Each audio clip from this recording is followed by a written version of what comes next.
Radio Grand Lac. Vos émissions préférées sont toutes sur Radio Grand Lac.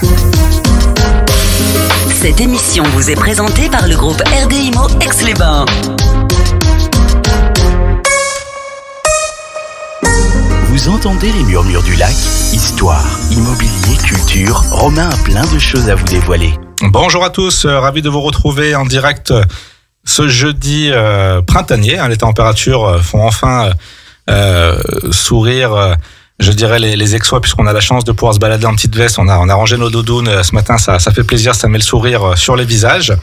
Merci à mon invité du jour dont on va échanger et partager cette émission des Murmures du Lac pour cette nouvelle édition. Pierre-Antoine Missu, directeur du golf d'Aix-les-Bains. Merci pour ta présence aujourd'hui. Merci Romain de m'accueillir une fois de plus à Radio Grand Lac. Merci à toute l'équipe de Radio Grand Lac. C'est avec un grand plaisir. Voilà, c'est le passage annuel de cette belle institution qu'est le golf et que tu représentes avec brio depuis maintenant quelques années, 4 ans, 5 ans. Voilà, 5 ans. Ouais, le temps passe, ça. Je suis arrivé un mois avant le confinement du Covid. Voilà. Ok. Ouais, donc t'as commencé dans C'était un peu le chat noir. Je suis arrivé, au bout d'un mois, on a fermé le golf.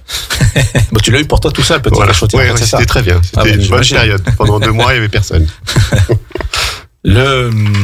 Alors on trouvait justement que ça tombait un petit peu à pic de faire cette émission à ce moment de l'année, puisque c'est un petit peu, je dirais, l'avant-printemps du golf, où on imagine que voilà, il y a pas mal de choses qui se sont passées en back-office en termes de préparation pour que ce beau parc puisse retrouver ses couleurs estivales. Alors avant de rentrer un petit peu, on s'est dit que c'était sympa de faire une émission, c'est toujours agréable de te recevoir, et puis cette année c'est quand même une année assez particulière, puisque on disait que le temps passait vite, mais waouh qui passe vite, puisque cette année donc ça va être un anniversaire assez emblématique, puisque ce sont les 130 ans. Voilà, donc le Golf Club d'Aix-les-Bains a été créé effectivement en 1895. Alors sur la colline de Corsuet. Et ensuite, le parcours actuel a été réalisé en 1904, mais la pratique du golf est née à Aix-les-Bains en 1895. Actuellement, on a 45 hectares. Alors, comme tu le signalais, j'aime bien dire que le golf d'Aix-les-Bains est en fait le poumon vert du territoire. Et comme tu le dis, on sort enfin de l'hiver. Tous les golfeurs sont dans les starting blocks. On a beaucoup de monde tout au long de l'année. L'hiver, évidemment, on est ouvert. On a cette particularité, c'est d'ouvrir 365 jours par an. Mais là, avec le printemps qui arrive, la chaleur qui remonte, on commence à avoir beaucoup de monde. Et on a beaucoup de nouveautés, effectivement. Pour revenir à ton sujet, à ta question initiale, on va fêter nos 130 ans, donc c'est une année un peu spéciale pour le golf. Le golf d'Aix-les-Bains est le 5e plus vieux golf de France et le plus vieux golf en Rhône-Alpes-Auvergne. Alors cette date de 1895, si on l'ajoute un petit peu à ce que tu nous cites là, elle est fort lointaine, donc effectivement un golf ancien qui a une identité assez forte. Et alors je veux pas dire de bêtises, je vais te laisser nous préciser cette anecdote, mais à l'époque a priori ça faisait partie d'un club de golf assez les 9 golfs du monde ou je sais plus quoi. Il y avait comment dirais-je, un club une association de golf. Exactement. On a en fait, alors c'est pas de l'origine, mais ça fait plusieurs années que ce club existe. En fait, il y a un club des golfs né en 1895. Voilà. Et actuellement de référencé, il y a 55 golfs. Alors plutôt hors États-Unis. Les États-Unis ne souhaitent pas adhérer dans ce club 1895. Comme c'est bizarre, mais là, c'est essentiellement des golfs britanniques, belges. Il y a 2 autres golfs en France qui font partie de ce club et qui sont nés en 1895. C'est le golf de Val-Escure, à côté de Saint-Raphaël, et le golf d'Arcachon. Alors, c'est pas une question piège, mais je me pose des fois des questions à voix haute. Il y a combien de golfs en France à peu près? T'as une idée? Il y a environ 700 golfs, 700 structures golfiques. Alors Alors ça va du ce qu'on appelle un pitch and putt, c'est quelques trous école. Il y a des 9 trous, il y a des clubs qui ont uniquement 9 trous, d'autres qui ont 18 trous comme Aix-les-Bains. Et certains golfs ont 36 trous. Donc deux parcours de 18 trous. Donc il y a une offre qui est plutôt variée en France. On manque de structures golfiques puisque la demande et la pratique du golf et les chiffres de notre fédération française de golf l'attestent, c'est qu'on est en augmentation d'année en année. On est un des sports individuels ayant le plus de licenciés dans le monde. Ça se démocratise, tu penses? Moi, de ce que je vois à Aix-les-Bains, c'est on a souvent eu l'image d'avoir un golf plutôt fermé. Les visiteurs n'osaient pas venir. Le restaurant du golf, on pensait que c'était réservé aux golfeurs, alors que c'est un établissement qui est ouvert au public, à tout le monde. Et d'année en année, ça se démocratise. Moi, j'essaye de le démocratiser et de l'ouvrir de plus en plus. Mais souvent, le week-end, généralement, on voit beaucoup de jeunes. Alors, parce que c'est pas qu'un sport de seniors, contrairement à ce qu'on pense. On a beaucoup de jeunes qui viennent au practice, essentiellement au practice ou sur le putting green pour se faire des petits concours de putt. Mais surtout, ce qu'ils aiment, c'est d'aller au practice. Ils viennent à l'accueil du golf. Ils prennent des clubs, 2-3 clubs. Ils prennent des sauts de practice et ils vont se défouler. Et puis certains ensuite passent le cap d'aller faire une initiation de golf avec. On a 3 pros diplômés dans notre golf. Donc ils prennent 1 heure, puis si ça leur plaît, ils prennent encore 1 heure, et puis après ils continuent, et après ça devient des vrais golfeurs. Nous, ce qu'on essaye au niveau du Golf Club Aix-les-Bains, c'est dans cette démocratisation, c'est de faire des tarifs très accessibles pour les jeunes. On a une très très belle école de golf avec plus de 80 jeunes entre 7 ans et 18 ans. Et les coûts c'est moins cher que d'aller au ski, par exemple. La pratique du golf, contrairement aux idées reçues. Il y a beaucoup d'idées reçues. Il y a plus grand chose qui coûtera plus cher qu'aller au ski bientôt, hein. Oui, non, mais c'est vrai que là, on est sur un sujet sur la démocratisation, mais c'est aussi d'enlever tous les préjugés qu'on a sur le golf. Exactement. Voilà. Mais là où je pense que toi, t'as parfaitement réussi, et moi, j'en témoigne, c'est la simplicité d'accès. C'est vrai que le golf, on a un peu, après c'est pas un mal non plus, c'est un certain côté assez noble, c'est un côté un peu british, on se dit pas inaccessible, mais quelque chose un peu bourgeois, n'ayons pas peur des mots, mais être bourgeois ne veut pas dire être fermé ou être grossier, au contraire, c'est plutôt d'être gentleman. C'est un peu, j'ai envie de dire, ce qu'on peut retrouver peut-être dans le tennis également, un petit peu ces valeurs de sport assez ancrées. Et finalement, oui, moi je me suis jamais senti épié ou dévisagé ou quoi que ce soit quand j'arrive à l'accueil alors qu'on me connaît pas. On va me sourire, on va me dire bonjour. On a bien dû se rencontrer à un moment donné et je me suis dit tiens, le gars est plutôt open, plutôt sympa, souriant, plutôt à vendre son golf. Non mais c'est vrai, à vendre son établissement de la meilleure des manières, à donner envie d'y aller. Et je pense que à un moment donné, sans jeunes, tu n'auras pas de clientèle. Enfin, il faut bien renouveler aussi la clientèle. Donc, si c'est un monde fermé, à un moment donné, il va mourir par lui-même. Et je pense que d'être tourné vers la jeunesse, c'est quelque chose de très bien. Moi, j'aime bien ce parallèle aussi avec l'idée d'être dans un poumon de la ville, parce que oui, il y a quand même quelques dizaines d'hectares qui sont là à 2 pas du centre-ville. Quel autre lieu peut nous emmener à se dépenser un petit peu, à réfléchir? C'est pas non plus parce que je pense que le golf c'est vraiment une combinaison. Alors c'est de la marche un peu, mais il faut un petit peu d'énergie pour quand même taper la balle.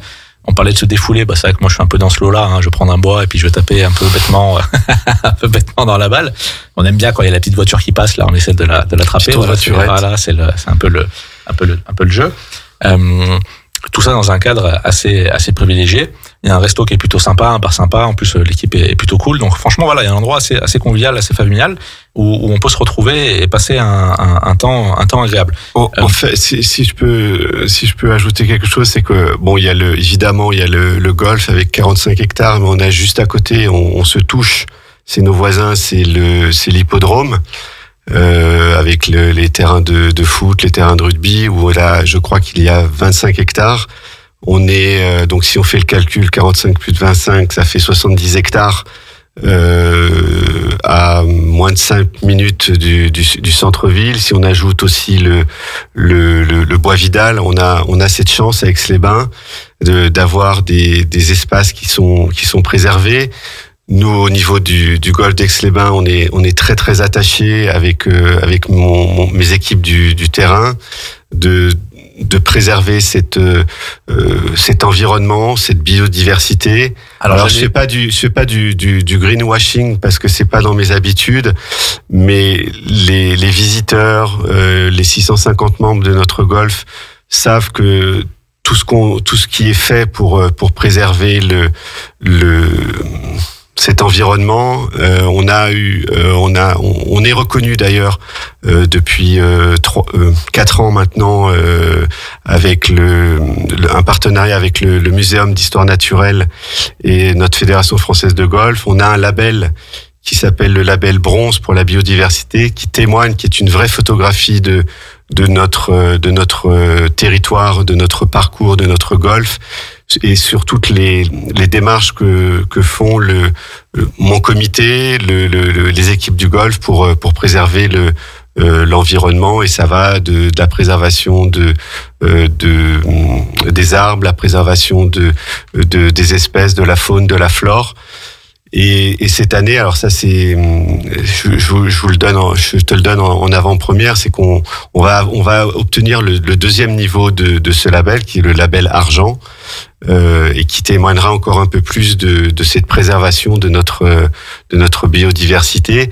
Et j'ai envie de le redire, c'est à moins de 5 minutes du centre-ville.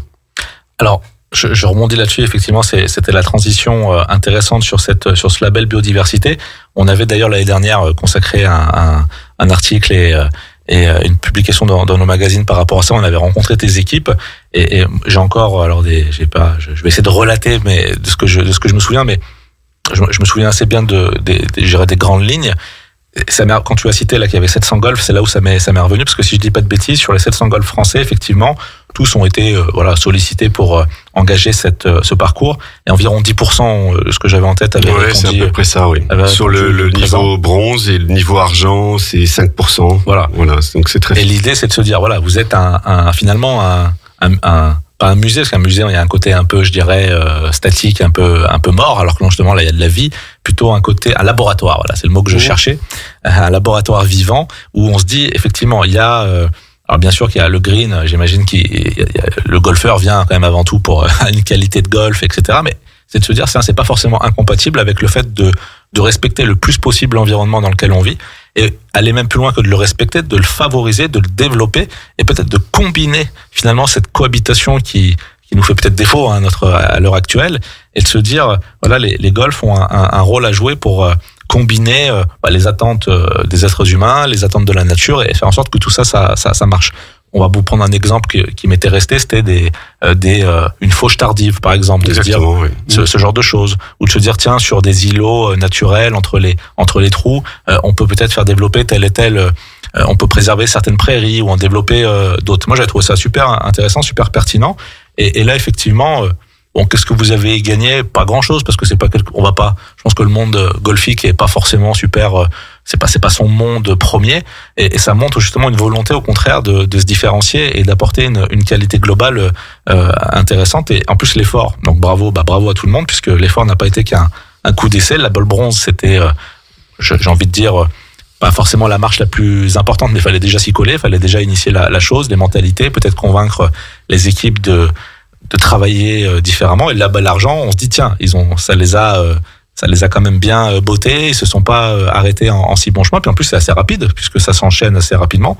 Alors la vraie question, c'est est-ce qu'on va aller à l'or ou pas? Alors l'or, c'est encore une autre étape, et en France, sur les 700 golfs, il y a que deux parcours, 2 clubs de golf qui ont obtenu ce label. Donc on n'est pas sur le podium d'entrée là, si on y va. Non, juste par rapport à ce label, moi j'aimerais juste mettre en avant une personne qui nous aide énormément, qui s'appelle Jean-Philippe Guittard. Je sais pas s'il écoute, mais où on lui enverra le replay, parce que il fait un travail conséquent, c'est un vrai travailleur de l'ombre, c'est un naturaliste et professeur à l'université de Genève.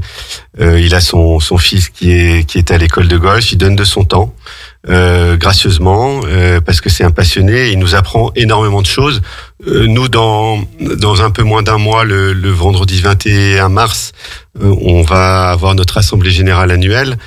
Et il nous fait une présentation en général en fin d'assemblée générale et c'est passionnant. Alors moi je lui demande j'essaie de le limiter en temps à une quinzaine de minutes parce que c'est une personne qui peut discuter, qui peut parler de notre environnement pendant des heures. J'exagère à peine, mais voilà, il nous fait prendre conscience de certaines tâches que l'on doit faire pour préserver l'environnement.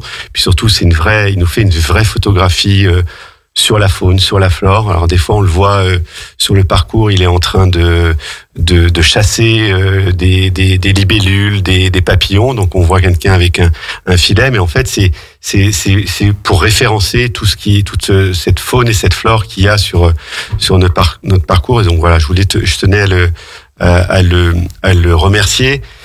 Je voulais aussi remercier une personne qui nous aide beaucoup. Je vous ai amené un petit cadeau, un petit goodies en arrivant. C'est le miel, parce que t'étais pas encore au courant, mais ça fait plusieurs années qu'on le fait déjà. C'est qu'on a un partenariat avec une apicultrice locale qui s'appelle Magali Rollier, qui est Place Carnot. Je lui fais un petit peu de pub. Okay. Et qui vient. Je passerai la voir, on est voisins du coup.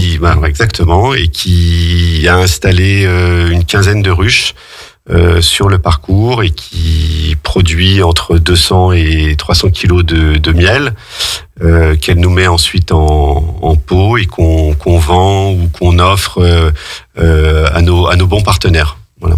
Sympa. Et ça, c'est depuis coup.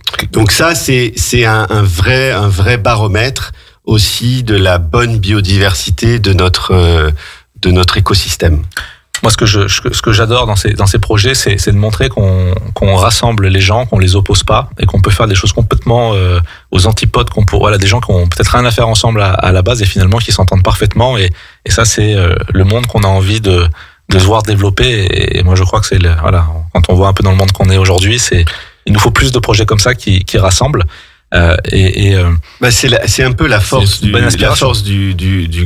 golfe d'Aix-les-Bains, mais c'est aussi, j'ai envie d'extrapoler aussi sur la force de notre ville d'Aix-les-Bains, c'est qu'on a énormément de gens différents, de niveaux social différents.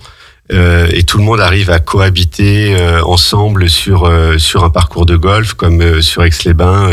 Les gens, il n'y a pas trop de. Moi, j'aime bien dire à Aix-les-Bains, c'est une ville de métissage avec une forte communauté israélite, une forte communauté marocaine, comorienne, italienne évidemment, et tout le monde arrive à vivre ensemble. Et au golfe d'Aix-les-Bains, c'est un peu la même chose. Voilà, il y a des en pleine saison, j'ai 180 joueurs qui jouent, alors pas ensemble, mais toute la journée. J'ai des départs toutes les 10 minutes à partir de 7h du matin de 4 joueurs jusqu'à 15-16 heures le soir, jusqu'à la tombée de la nuit. Et on n'a jamais de vrais problèmes, hormis peut-être des fois des golfeurs qui ne respectent pas l'étiquette du golf, c'est-à-dire je vais pas rentrer dans les détails, mais relever les pitchs, remettre les divots en place, ratisser les bunkers. Mais bon, ça c'est heureusement c'est petites choses. C'est des petites choses. Mais on est très content en tout cas de voir que le golf et notre environnement se porte bien, mais c'est énormément de travail.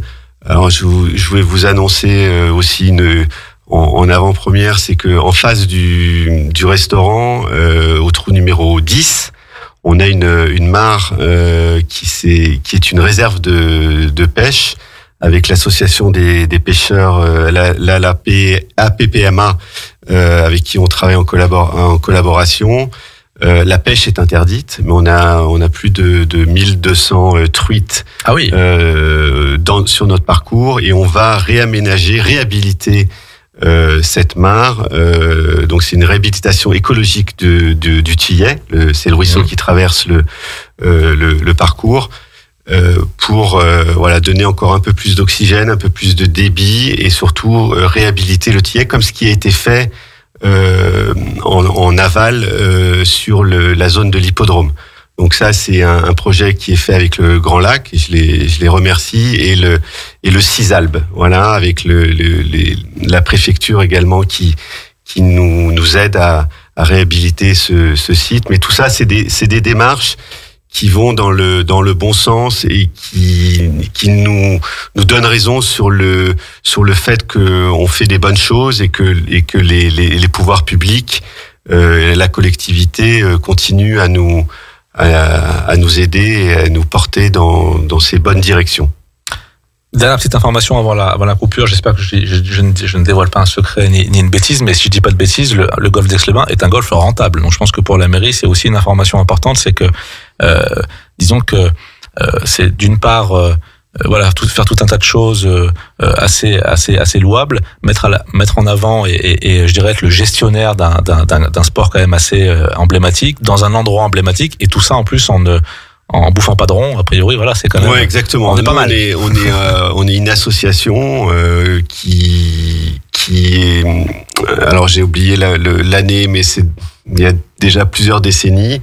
On est dans une cadre de délégation de service public. Donc 1960, je vois. 1960, merci. On est dans le cadre d'une délégation. C'est toi qui as fait tes devoirs, mais c'est moi qui les ai sous les yeux.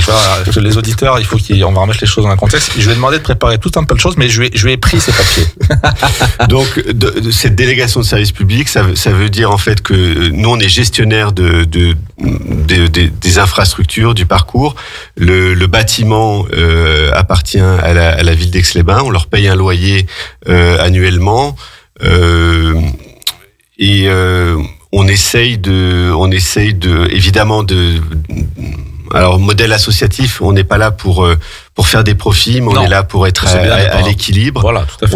On a une petite subvention de la ville d'Aix-les-Bains, mais qui n'est pas pour le fonctionnement de notre association, c'est pour nous aider sur toute l'école de golf pour les jeunes, pour financer des sorties avec les scolaires, on fait beaucoup aussi d'initiations avec les entreprises, avec les papillons blancs. Chaque année de mai au mois d'août, on a une quinzaine d'enfants handicapés avec Philippe Fontanelle qui nous fait venir, qui les font sortir de leurs établissements.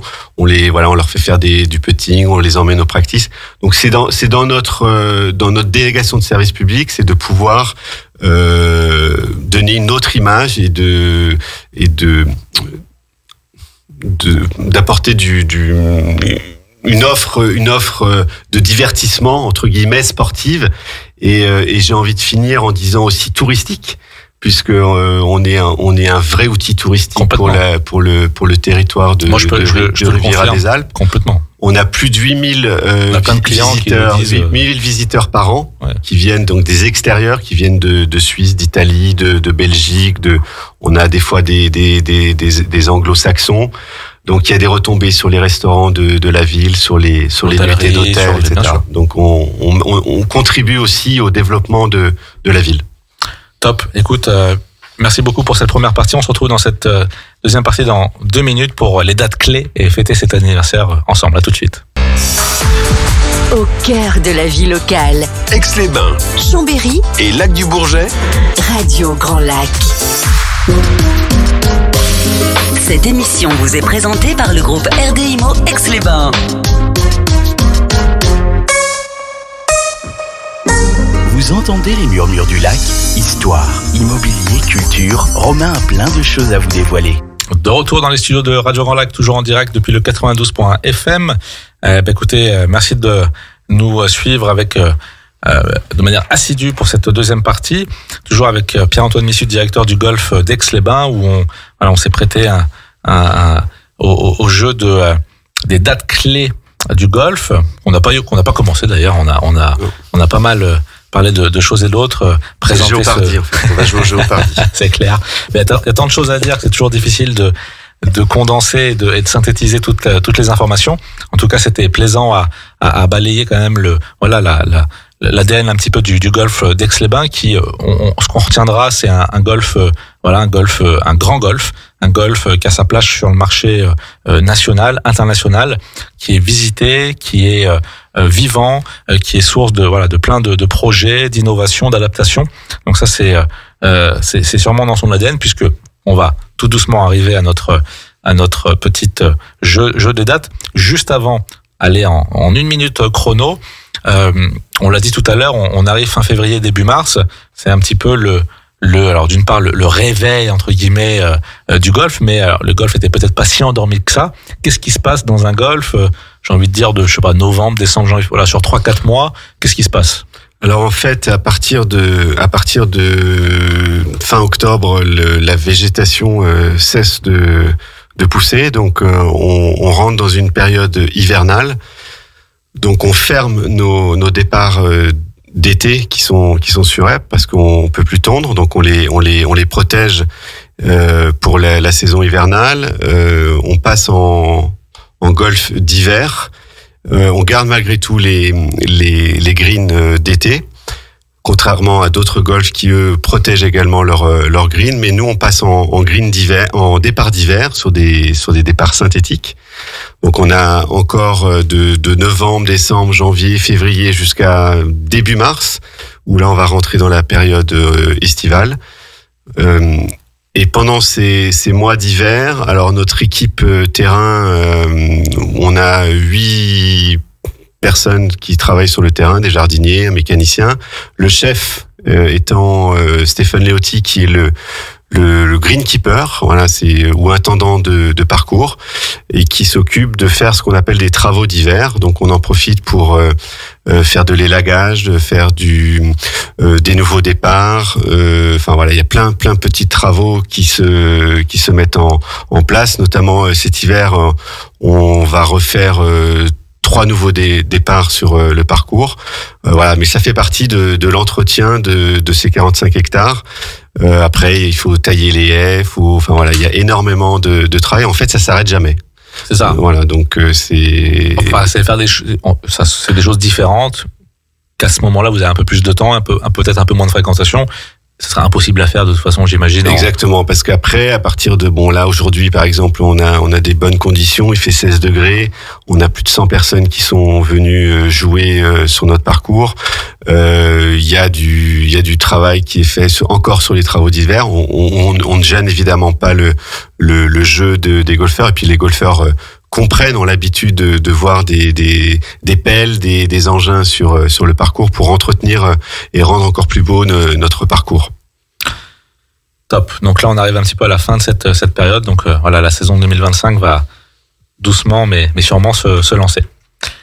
Alors cet anniversaire, voilà, 130, on n'a pas 130 ans tous les jours. Déjà 100 ans, c'est déjà beaucoup, mais c'est vrai qu'une institution sera plus vieille que nous. Hein. C'est aussi ça de se dire, c'est quand même incroyable de se dire que voilà, ça passe des siècles, ça passe, et je pense que voilà, passer 100 ans déjà, ça c'est un peu un poids.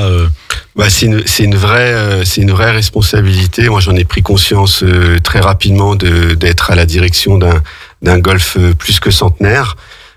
Parce que on peut sortir quelques dates dans l'historique du golf, mais j'ai cité la naissance en 1895 sur la colline de Corsuet, ensuite le déplacement sur le site actuel parce que le parcours était trop éloigné du centre-ville. La vraie volonté, c'était d'avoir un golf quasi en centre-ville. C'est évidemment les Anglais qui nous ont poussé à faire ce parcours, comme avec les thermes d'Aix-les-Bains. Donc on a une vraie offre anglo-saxonne à l'origine, et puis au fil des années, voilà, je te laisse me citer parce que je trouve une autre date. Ouais, ce que je trouve marrant, moi, c'est donc 1895, voilà, ça part.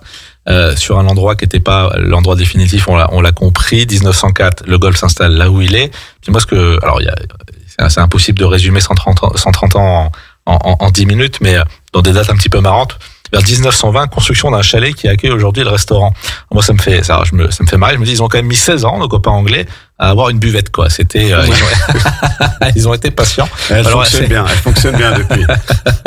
Ils sont rattrapés. Alors, il devait y avoir un petit kiosque ou un petit truc. Mais c'est marrant de voir que voilà, même le bâtiment du restaurant, il a 110 ans, quelque part. C'est quand même assez ancien. Alors, à l'époque, il y avait très peu de pratiquants, très peu enfin, il n'y avait pas de membres, hein, c'était essentiellement des Anglais les lords un peu qui venaient sur le golf d'Aix-les-Bains, qui allaient au casino, qui allaient au terme et qui s'adonnaient à la pratique du golf. Ils avaient la belle vie à l'époque quand même, hein. Ils allaient au casino, tout sur le rouge, après ils allaient se ramasser au restaurant, après ils allaient un petit peu golfer parce qu'il fallait un peu d'exercice. C'est comme ça, dit comme ça, c'est pas mal. C'est vrai que c'était. Bon, ce qui est le plus intéressant, c'est qu'on peut le faire encore aujourd'hui, finalement, dans notre ville. Les termes sont toujours là, le casino est toujours là. Je fais un petit clin d'œil au président Robert Burdet, qui a été pendant 8 années également le président du golf. On y reviendra après, puisque je lui fais un petit clin d'œil parce que c'est lui qui m'a emmené dans cette aventure, ouais, dans cette aventure, et je le remercie. Mais voilà, qui fait aussi avancer notre ville. Et voilà, après les autres dates aussi peut-être importantes, c'est que alors on parlait de la société du casino qui était propriétaire du golf à une époque et qui l'a vendu à la ville d'Aix-les-Bains en 1932 pour 400 000 francs. Voilà, donc qui devait être énorme à l'époque. Ouais, qui était à mon avis énorme. Après, il y a eu la création de l'association du golf en 1937 et qui a repris donc la gestion du golf club. On voit après que voilà les années passent un petit peu et finalement j'ai envie de dire que l'histoire est lancée, l'institution est créée. Et on voit que dans les années qui succèdent, ça va être pas mal finalement de l'amélioration technique. On voit voilà des années 70, raccordement au réseau d'assainissement, c'est toute l'infrastructure finalement qui se développe. Création du parking, du putting green, des infrastructures sportives. Ouais, ça commence à voilà. Et puis après juste une petite stat aussi, c'était en 1985. Là, on a eu un président qui était assez emblématique au golf, qui s'appelait Michel Perrier, qui a fait pratiquement 20 ans de présidence et qui a aussi développé le golf. À l'époque, il y avait 450 membres. Maintenant, on en a 200 de plus. Et ce que je vois, c'est que ce qui est intéressant, c'est que dans les années 70, années 60-70, c'était 70 membres. Donc on voit que quand même, voilà. En 20 ans, bam, ça a quasi fait x10, quoi. Beaucoup de Suédois aussi à l'époque. C'est marrant, ça. Ouais. Le golf est très populaire dans les pays scandinaves et les pays anglo-saxons. Mais en touriste, en villégiature, et on sait pas trop. Ils avaient envie d'aller au terme et de jouer au casino, ouais, aussi. Voilà. Donc, en fait, c'est ça. C'est que tu as une espèce de triplette qui fait que pour les agences de voyage de l'époque, c'était certainement une destination assez simple à vendre, puisque tu n'avais pas que ça ou ça, tu avais une association. Et tu peux rajouter aussi les courses, à l'hippodrome. C'est vrai qu'on a cette chance d'avoir une ville avec une ville de divertissement. Complètement. Voilà. Non, mais c'est vrai, tout à fait. Surtout dans une époque, ce qu'on appelle un peu cette belle époque où ça devait être quelque chose quand même. Ça devait être quelque chose. Mais on rigole bien quand même de nos jours encore. J'espère bien. J'espère que cette année, pour les 130 ans, on va bien rigoler. On t'attend tous. J'espère que tu viendras nous voir très souvent. Alors ces années, donc 85, donc le président, tu disais, Michel Perrier, qui fait passer aussi un cap en termes de fréquentation. Après, ce qu'on voit, voilà, c'est vraiment encore une fois une amélioration de création de zones d'entraînement. Alors ça aussi, ça m'avait un peu interloqué parce que on s'entraînait pas avant. Enfin, fallait. Il y avait pas de practice, ils arrivaient au départ du 1 et ils saccageaient tout, quoi. Alors soit t'étais bon, soit on te regardait mal. C'était une autre pratique du golf. C'est vrai que maintenant ça se professionnalise de plus en plus. Moi j'ai des membres qui viennent jouer tous les jours, qui viennent s'entraîner tous les jours, qui tapent des sauts de balle 5-6 fois par jour. Voilà, c'est un sport viral en fait, le golf. Donc si vous avez le virus, vous avez envie de progresser Et pour progresser, il faut s'entraîner. Tous ceux que je connais, tous mes copains qui font, les quelques-uns qui pratiquent, c'est des tarés, quoi. C'est vraiment effectivement, viral, c'est le bon mot. Je pense qu'on peut pas être un petit peu dans le golf. C'est vraiment, je pense, ça devient une religion quelque part ou une addiction. Il faut avoir du temps. Il faut avoir du temps. Ouais, ou prendre le temps de se dire, effectivement, je vais consacrer. Moi, j'ai beaucoup de, on a un club entreprise qui est très actif, et très dynamique avec plus de 55 entreprises partenaires du club. Et généralement, les chefs d'entreprise de ces partenaires, ont assez peu de temps, mais si tu les cherches, tu les retrouves au golf, quoi. Voilà, mais ils essayent de se consacrer une journée ou une demi-journée par semaine pour pouvoir se changer les idées et puis progresser dans leur pratique du golf. Est-ce que c'est quelque chose, on l'a dit, ça s'est démocratisé, ça corrobore un petit peu ces chiffres, mais finalement la démocratisation du golf d'Aix-les-Bains, si on s'en réfère à Aix, elle a été, on voit que là les chiffres étaient quand même assez hauts dans ces années 80-90, ça s'accélère encore dans les années 2000. Aujourd'hui, rappelle-nous le nombre de membres. On a 650 membres. 650 membres, ouais, donc ça. Voilà, après, la moyenne d'âge est de 57 ans. Ouais, on a 80 jeunes à l'école de golf. Alors, on manque un peu de joueuses de golf sur la tranche des 20-40 ans, 45 ans. Donc là, on a assez peu de membres. Alors, les raisons, je ne les connais pas. Plus petites, filles ou adolescentes, ça, il y a. Ça, on a dans notre école de golf. Les jeunes femmes, moins. Voilà. Tu leur fais peur, peut-être?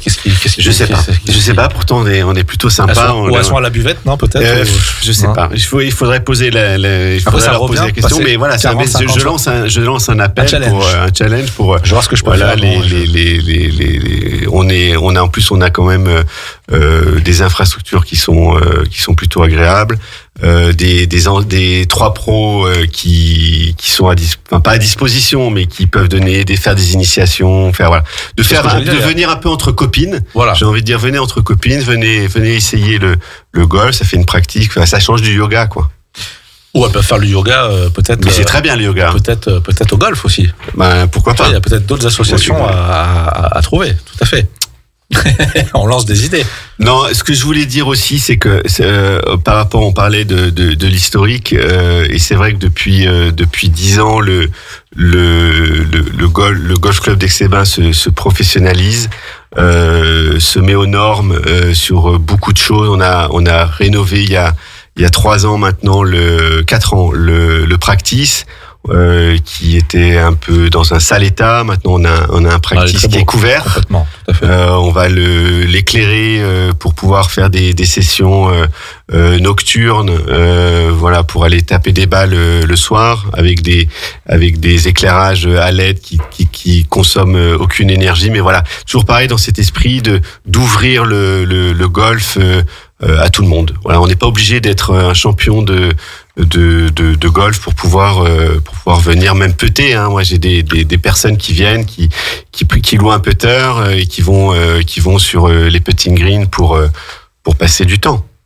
Moi, j'y suis allé quelques fois, je me suis jamais senti jugé alors que mon swing est légendairement pas bon, mais ça c'est ma marque de fabrique. Je t'ai pas vu encore, mais la prochaine fois, j'irai voir ça. C'est à voir. Juste aussi un truc que j'ai oublié de dire, c'est que on est associatif, on a 650 membres, on a une très très belle école de golf avec c'est des jeunes qui viennent aux heures de l'école de golf, mais qui viennent aussi en dehors de l'école de golf. Et la force aussi, l'ADN de notre club depuis plusieurs décennies, ça on l'a pas mis dans l'historique, mais c'est le niveau sportif de notre club, puisqu'on a plus de 5 équipes. Alors ça va de nos U16 à notre équipe 1, à nos seniors, nos plus de 25 ans, que ce soit chez les hommes ou chez les femmes, qui sont en première division. Donc on représente aussi dans l'échiquier national la ville d'Aix-les-Bains. On a plutôt des bons résultats, on arrive à se maintenir chaque année en première division. Cette année, on a notre équipe 1 qui accède au trophée Gounouillou. Donc c'est le championnat de France de première division qui aura lieu au mois de mai, près d'Orléans, sur un très joli parcours qui s'appelle le Golf des S. Et là on a 9 jeunes qui vont représenter, qui appartiennent au Golf d'Aix-les-Bains. La moyenne d'âge, ça doit être 19 ans. Et qui vont représenter notre club face à des nations des clubs comme Paris, comme Sanon-la-Bretèche, comme Biarritz, comme Cannes, voilà, des golfs qui sont très réputés au niveau sportif et au niveau national. Donc Aix-les-Bains, on existe au plus haut niveau aussi. Et dernière chose, on a une ambassadrice qui a commencé le golf à l'âge de 6 ans, qui était encore là aujourd'hui, qui s'appelle Nastasia Nadeau, qui a été formée au club, qui a été une des meilleures joueuses amateurs. Elle était même championne de France amateur, qui est passée professionnelle il y a 2 ans, elle fait sa 3e saison cette année. Elle a déjà gagné il y a moins d'une semaine par équipe en Arabie Saoudite. Et elle représente fièrement notre club. Elle fait partie aussi alors je sais pas si tu connais le CASA, qui est le club aixois le club des sportifs aixois. Donc elle est aussi aidée par la ville d'Aix-les-Bains, la mairie. Okay. Et c'est une super championne, et voilà, c'est un nom qu'il faut retenir, Nastasia Nadeau. On l'a entendu ça plusieurs fois, ça commence à voilà, on la voit à la télé, elle arbore pour les 130 ans, faut qu'elle fasse quelque chose, hein. Faut une petite démo, un petit show. C'est ce que je lui ai dit, il faudrait qu'elle gagne individuellement. L'objectif de cette championne, c'est là, elle évolue sur le circuit européen. L'objectif, c'est peut-être en fin d'année ou peut-être dans 2 ans, c'est d'intégrer le circuit américain, le fameux LPGA Tour. Voilà. C'est la référence. C'est la référence. C'est en foot, c'est la Champions League du golf. Ah bah il nous faut une Aixoise en Champions League. Voilà. Donc on a cette chance, et elle a été formée au Golf d'Aix, donc on en est très fiers. Mais l'ADN sportive est très très importante, comme la préservation de notre biodiversité est aussi primordiale pour l'évolution et l'histoire de notre golf. Je pense qu'en conclusion, c'est ce qu'on peut mettre en avant, c'est une réussite sur plusieurs fronts le sport, l'intégration, l'accueil, comme on le disait, voilà, cette capacité à fédérer et à dire vous êtes les bienvenus, ce combat pour la biodiversité qui est en plus quelque chose de plutôt plaisant, les retours, en plus moi j'avais parlé à pas mal de golfeurs qui étaient plutôt, voilà, ça les embête pas, au contraire, je pense qu'il y a quand même une bonne comment dirais-je, une réception de toutes ces démarches. Bon bah un directeur exemplaire finalement. Quand on te connaît, on se dit tiens, quand même c'est un petit schnappant le monsieur là, hein, il fait du bon job, hein, il a le sourire, Romain, on comprend pourquoi tu as le sourire, bravo, continue. Merci de ton invitation en tout cas, et puis voilà, pour les je sais qu'il y a de plus en plus d'audience sur Radio Grand Lac. N'hésitez pas à venir au golf d'Aix-les-Bains, vous vous présenter à l'accueil. J'ai une équipe qui est fantastique au golf, qui a toujours le sourire, et voilà, n'hésitez pas à franchir la porte. Le restaurant du golf aussi, il est ouvert à tout le monde, donc voilà, on vous accueille avec grand plaisir. Super, bah écoute, en tout cas, les rendez-vous sont pris et on répondra présent. Merci pour ta présence, merci au golf d'avoir répondu bien sûr présent à cette invitation. Et puis bonne saison qui va se lancer dans très peu de temps maintenant. Quant à nous, on se retrouve dans une quinzaine de jours. Et juste avant ça, là d'ici 12 minutes maintenant, vous retrouvez votre émission de sport 921. Partez toujours en direct des studios de Radio Grand Lac. Comme l'a dit Pierre-Antoine, vous êtes de plus en plus nombreux à nous écouter. On passe sur le DAB+. Alors je sais pas exactement quand. Jean-Pierre et Sandra vous recommuniqueront ces infos, mais c'est dans les tuyaux. On en est très content pour une diffusion encore plus qualitative de toutes nos émissions. Donc merci à vous pour votre fidélité et à bientôt.